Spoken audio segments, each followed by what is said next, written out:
Hello and happy Monday, November 4th. I'm here with the one and only Wayne Breitbarth, here to talk about LinkedIn profile optimization, what Wayne's seeing these days in the LinkedIn sphere. And since he's the expert in this space, especially when it comes to helping people use LinkedIn effectively, I want to have him kick off and talk a little bit about who you are and what you do. Thanks, Spencer. Yeah.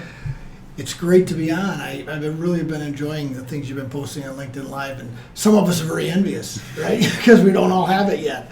But it's good. I think it's going to be a great part of LinkedIn once it finally comes out. But yeah, so I'm Wayne Breitbarth, and I wrote this book 2011. The first version of this book came out. We've sold over 100,000 copies. I say we, it's my wife and I. I was the dictator and she was the writer, and we're now in the fourth edition. And so that's how I started. Really, my LinkedIn career started off. I was in an office furniture business. I owned it. I don't know if you remember that. So I owned 50% of this office furniture business in 2007 when the recession was hitting, and we were struggling big time. And that's when a friend of mine finally talked me into being on LinkedIn, and he had to talk me into it because, the first line of the book says, I never wanted to be on LinkedIn. I was 50 and I thought it was all silly. Social media was silly. But what I didn't understand was the database. And as we started our conversation before we went on, it's all about the database and the people and having access to people. And when I saw that you could do that, and especially when you could see first, second, third degree, I thought, oh my gosh, this is powerful. I think LinkedIn has marketed itself poorly as being a social media site. If it would have came out as, we've got a database for business people to find almost everybody with all kinds of rich details and keywords, wouldn't everybody have signed on and not said yuck? They would have. And so anyway, I started teaching LinkedIn at a time when I was trying to sell office furniture. And it was when I saw that there was so much traction with my talks, and I was doing it to stand in front of people and show my profile, because then I could point out our office furniture business, right? No intention of ever being an author or doing this full time, ever. But when I saw it was taking off, I was having fun, and my wife saw I was having fun. And she said, we should write the book, because I've never seen you have so much fun at work, because I wasn't. This was the most fun work I had ever done. And I said, well, why should we write a book? She said, because it might be another career for you, that you'll have more fun doing what you're doing. And she was sure right. We worked on the book for a year, and about 3 years later, I left the office furniture business, sold my stock to my partner. He's still in business, doing great. As a matter of fact, he's got a dealership here in Madison as well as Milwaukee. And I just saw it as I was sort of figuring out, I think, with the experience that I had as a CPA and a business owner and running large organizations, that I brought a real depth of connecting the dots for folks on a site that was confusing as heck, right? And I still find that. If I sit down with a business owner and they don't understand LinkedIn, many of them still don't, that if they tell me who their customers are and all that, I can usually say, well, why don't you use it for this? And they go, I didn't know it could do that. I thought I'd have to pay to do that or whatever. So I think that's one of the differences I have, is because I'm an older guy, I'm more experienced, that I can usually get an audience pretty easily with those folks. Especially if they're not in a classroom setting, because they don't want to come in a classroom, but in their office they go, shut the door, I want you to tell me about LinkedIn. I don't want anybody to know how stupid I am. Right? They don't want to admit that they're learning, right? But once I show them the things they could do as a business owner, and I said, do this once a week, it'll take you an hour. Let your sales guys do this and your recruiting people do this, but why don't you do this? You got a profile. So to me, if you're going to have a profile, do something with it. And you see, if I sit down and I show them it's only an hour a week, kind of, they go, oh, that is cool. That is. I could have never gotten to those people without this tool. So the beauty of the live stream is we have adjustable lights here. So tell me about, give the viewers, is that you done? Yeah. Give me the viewers a little bit better idea as to what they can do in that hour, because you had mentioned that hour. Yeah. Talk to us about that. So this is a good one, because I'm in the middle of writing a blog post on this very topic of CEO, president, founder, business person, owner guy, gal. What could they do to help their business as it relates to LinkedIn? And a couple of the ideas that I've come up with and that are actually working for some of my clients already are, like, if sales is your thing, you own the business, but you know that your slant and your important time you should be spending is helping to grow the sales efforts, then why don't you make sure that you get fed the top prospects for the month from your sales team, and then why don't you look for the presidents and the CEOs of those companies and send an invitation. Hi, Spencer. I know John Smith that our place is working with, whatever. I wanted to introduce myself. We're excited about this opportunity and the chance for working with you. Wanted you to have somebody at my company, at my level, so you could ask me questions if something, right? And start a conversation or at least a relationship with that person. Because the salesperson is probably not going to be able to get connected to that person, right? Yep. So, and then you're also telling the sales folks, you know what's going on, you're on LinkedIn, this is what you do. And then that doesn't mean you're going to start running the deal itself, but you could now be involved a little more and say, well, are we having trouble on that one? I've got a relationship. I connected with them. We had a little back and forth, and I'll go, right? So that's one. Okay. Another one is, if recruiting is important to you, why not, and you got to decide what level is worth your time of what level of hire. But when you got hires that are critical, why don't you also get involved in just sort of the same kind of note, right? We're trying to get this person. She's really good. And why don't you send an email or send a message and say, I understand you've been talking to our people. I've looked at your profile and checked into your background. We can't be more excited about having you on our team. You talk about going home and sitting down with their husband, wife, boyfriend, girlfriend and going, guess what just happened? I got this note from LinkedIn from the owner of the company. Now, they're just thinking like they're all that, right? So that's and the same thing with purchasing. You could do the same thing with purchasing, right? Somebody wants to sell to you, you could reach out to the top level people at that other side and say, we're considering changing vendors, you're going to be one, right? I want to have somebody at your company that I can relate to in case we have some problems. And I just think, because of the level of acceptedness of connecting at that level, I think you just insert yourself into the important things that you think are important. So those are the strategies I'm working with. Okay. And I've had a couple clients use the sales one and the recruiting one already and just love it. What I like about what Wayne said a lot as well is that it seems as though, at least to me, and in high growth companies especially, is that the C-suite people oftentimes are both the literal bosses, but they also become the figureheads in social media. So it's incumbent upon them, at least the boards that I've talked to, the boards are telling their executives, look, you need to be front and center out there giving the talks at the galas, and social media is another way to do that, right? So if people might have some apprehension of going, well, I'm going to try to reach out to these people if they're not on LinkedIn, you might argue otherwise, right? Yeah. More and more people Right. at the executive level are on LinkedIn. On that very vein, Yeah. I did an event about a month ago with an entire company. The whole company was at the LinkedIn training event.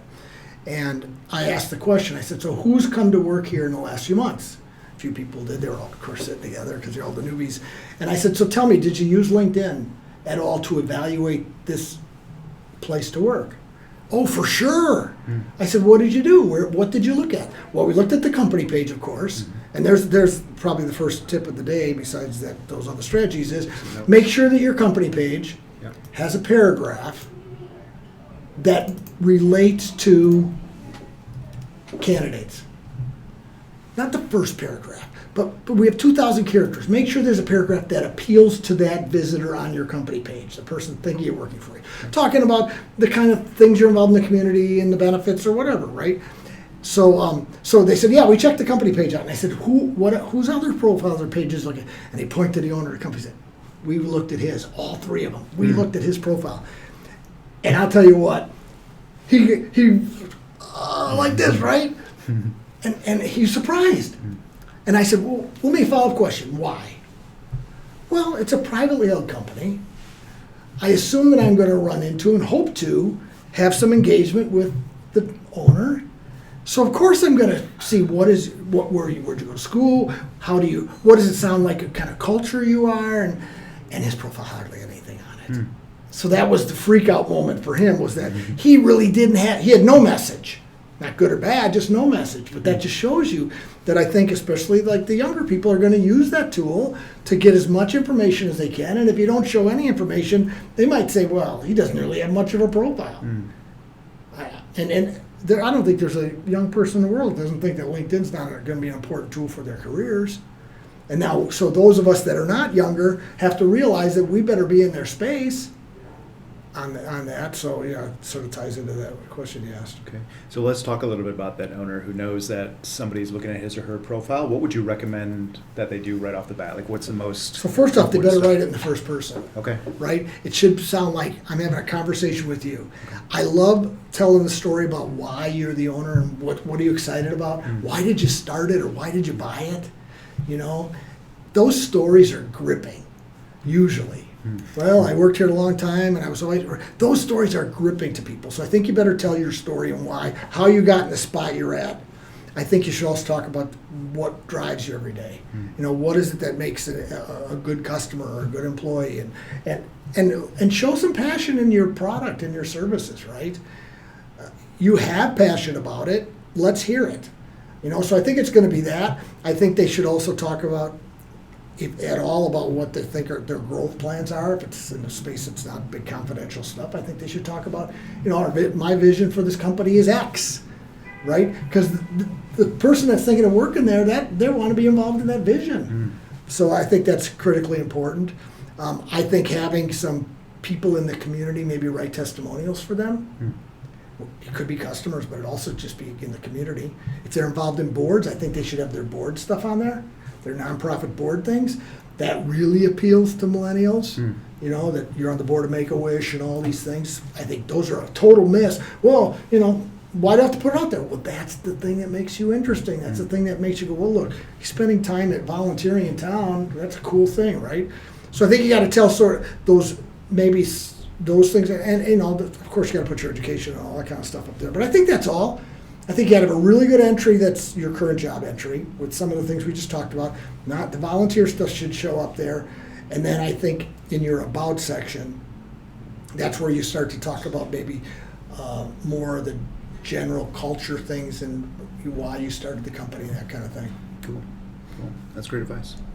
What else have you seen that's most important for people right now? What's top of mind for people? Yeah, you know, it's so interesting that the posting and sharing and all that stuff seems to be, I'm getting a lot of questions about that. There's a lot of frustration with the posting and the algorithm and the feed and all that stuff. And partly because I think there's a confusion that some people think that you have to, if I can't succeed on LinkedIn without posting, right? And I don't think that's the case, because we all know we can build relationships through direct messaging, and connecting never shows up in the feed, right? I do think when you get a big enough network, that posting can work great. But notice big enough network, just because the way the algorithm works. So I'll tell people, listen, if you have something to say, if you write fairly well and you're opinionated and people normally like your opinion about stuff, then do it. If you're uncomfortable with it, if it just doesn't turn your crank, then don't do it. It's not gonna take you to the promised land if you're not passionate or like it or don't like to write or don't think you should be commenting on other people's stuff. So I think first off to say you don't have to do it to succeed on LinkedIn. Secondly, if you decide to do it, then do it right. Then make sure you're engaging, make sure you're using the notification tab consistently. That if you're going to post an article or share a document or put a video up, then do it right. And the right means you should make sure that you're tagging people when it makes sense. You're using hashtags. Think about having your own company hashtag that's used consistently. LinkedIn lately has said it's 3 hashtags is the most. That's the latest. Well, I always like to have one that's my company that I can always find my stuff. And then make sure that you're on top of the engagement, you know. And if somebody, I don't respond to every like, but I think if people share or comment, you should be engaged. Now, if you're going to be engaged, always like their comment, and then say something. You're welcome. Glad you found it interesting. And then right. The more of those, then they pop in and they just hit like. That's another engagement, because the algorithm really is triggered off of are people on top of this thing, right? And the first hour is critical. So more and more companies are starting to put together kind of like a internal pod of some sort, where they, hey everybody, and I like the new company page feature. I don't know if you saw that, the notifications. That's a nice one. LinkedIn finally gave us a good one on the company page that we can let people know. So I think if you're going to get into this, then do it right. The other thing that I think people are missing on is a lot of companies are starting to do blogs and stuff, but they're missing the fact that blog could also appear in LinkedIn in the articles, right? It's a lot of work to write an article. It's a lot of work to do a video, right? Why not put it have it at least appear on somebody's profile, not just on the company page, especially whoever the author was, and then that builds back into who should be the author. Well, maybe once in a while the article should come from the president, their CEO, or the VP of sales, or whatever. Marketing can help them write the article. But then it can at least be housed on their profile as honestly their article, right? Mm-hmm. Cool. So I think those are kind of, the latest questions tend to revolve around that. Plus this automation thing. I'm glad I'm on today because I want to talk about automation because there's so many of these little companies popping up to do automation where they're sending automatic LinkedIn connection requests and then a series of messages once you connect with some of the people who are, so you send out thousands of connections and a certain percent will connect with you and then then they do this series of articles. LinkedIn hates automation, and rightly so, I think. I'm not a fan at all.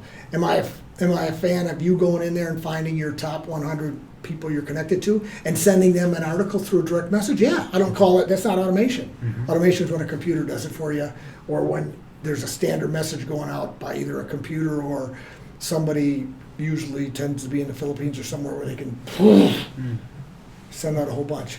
And what you're doing is you're putting your account at risk too. Because LinkedIn has already said automation's a no-go. The only automation they want is theirs, right? Like they'll send out an email for you. That's automated, right? Okay. But you pay them. Yes. So I think you got to be really careful with that. I think because we're all trying to look for that advertising kind of bullet, right? Especially the older folks that grew up on advertising. Those of us that grew up on advertising but are starting to understand the difference of social media and relationships and the long game. I like the fact that the clients you're working with tend to be used more with sponsoring updates than in-mail, than buying in-mails. Buying in-mails is the old game, really, right? Because it tends to have, this is what we do, want to buy some, click here, we can have a phone call, where with the sponsored updates are usually about brand awareness and being in front of people. And that's really what I think LinkedIn is designed for, the longer game. Cool. Well, Wayne, I know I don't have too much time with you today because you're en route to going to do some teaching at a university shortly. Yeah, so looking forward to that. Anything you want to leave the audience with as far as maybe, you gave some great tips and some great recommendations as to what's hot right now, but what else? I brought your profile. Thank you. So, yes. One of the things I do is I do one-on-one consultations with people all over the world, and I'll mark up profiles with red pens. He's got a good profile, by the way. If I had to give a grade even before my little markup, it's in the A range, for sure. So nice job. Thanks, man. But the couple of techniques that people still miss when they come to their profile is understanding that there's two things. There's really an overarching strategy in your profile that better be written for your target audience. And then underneath that strategy is two things. Lots of keywords in the right places so that the search algorithm gives you favor, and then really good stories about you and your company, okay? And the keyword part is understanding that the algorithm does decide who's going to be first on a list of 1,000 and who's going to be 1,000, right? And the spots that LinkedIn at the moment tends to like are your headline, your job titles, and your skill section. And then when it comes to the storytelling part, missed opportunity is not having a background. Boy, that's a big visual to not have anything up there. Or having a bad background that doesn't really say what you do or whatever. And then not using media. You use media very well, where you can put links or uploaded files or audio, video. Great opportunity. And the nice thing about all those media, LinkedIn likes to squish the words these days. If you notice, right? 4 or 5 lines and then see more. Those media files always are on the page.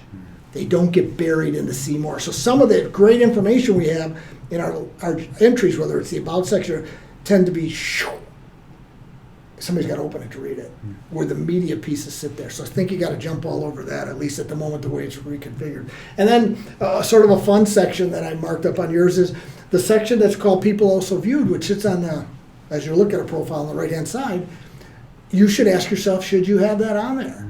And it was funny, the story behind that was my wife, one day she said, hey, honey, do you really want all those other LinkedIn trainers to be on your profile? And I said, no, I don't think you can take it down. She said, well, that's just like a roadmap to who else they could call, right? And I said, I don't know, I'll Google it and see if we can get rid of it. Sure enough, it's a setting. You can get rid of that box. Nice. Yeah, so that's it's just that's sort of a fun one where people go, boy, that's pretty neat. Why would I want those people there, you know? So thanks for the time and allowing me to sit on your LinkedIn Live. Someday I'll have you on mine. I'd love that, man. I'd love that. Thank you. Yeah, you're welcome. Cool. My pleasure. Well, thanks for tuning in, and for those who watch on replay, thank you, and we'll talk to you next time. See ya.